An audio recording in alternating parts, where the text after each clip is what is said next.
The world's going to keep making you look at your past, your past, your past. And we got to keep looking at the future. You look at your past, you're going to get depressed. And you're going to get stuck in your past.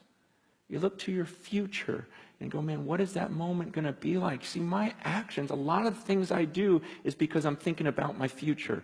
And I'm thinking about that moment when I see Jesus, because I realize that everything I do is going to bring either reward or regret. It really is. I've got an extra $1,000. Okay, on that day, that future, when I see Jesus, what is going to bring reward and what's going to bring regret?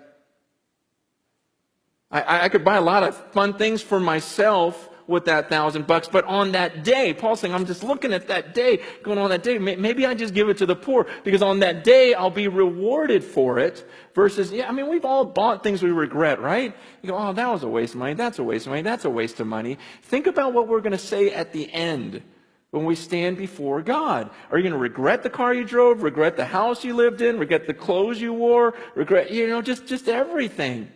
What are you going to regret? How about your time and how you spent it? Are you going to go, oh, I'm so glad I watched 7,000 movies?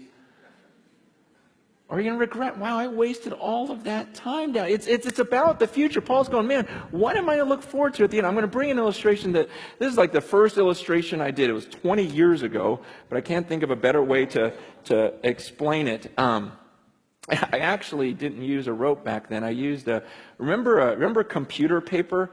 When it was all stuck together and it had the holes on the side that you had to peel off. Remember that? I remember getting a roll, and some of you guys have no idea what I'm talking about, which is crazy to me. But because that was the best, and it never worked right because of the rolling things. But I remember being a youth pastor, and I put that computer paper all the way around the room, and but I'm going to use a rope now because I can't find that computer paper.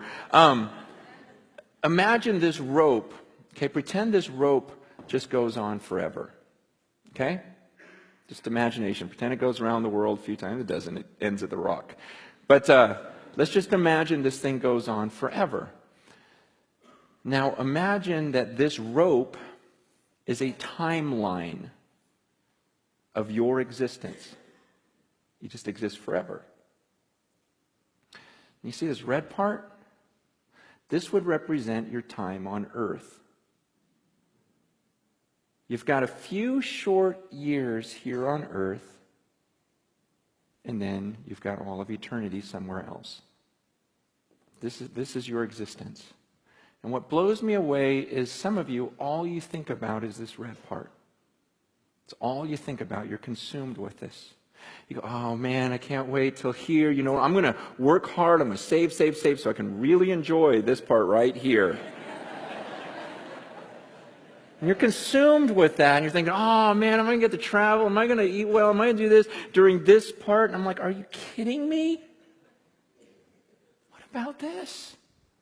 What about this? What about all this stuff? It's crazy to me because the Bible teaches that what I do during this little red part determines how I'm going to exist for millions and millions and millions of years forever.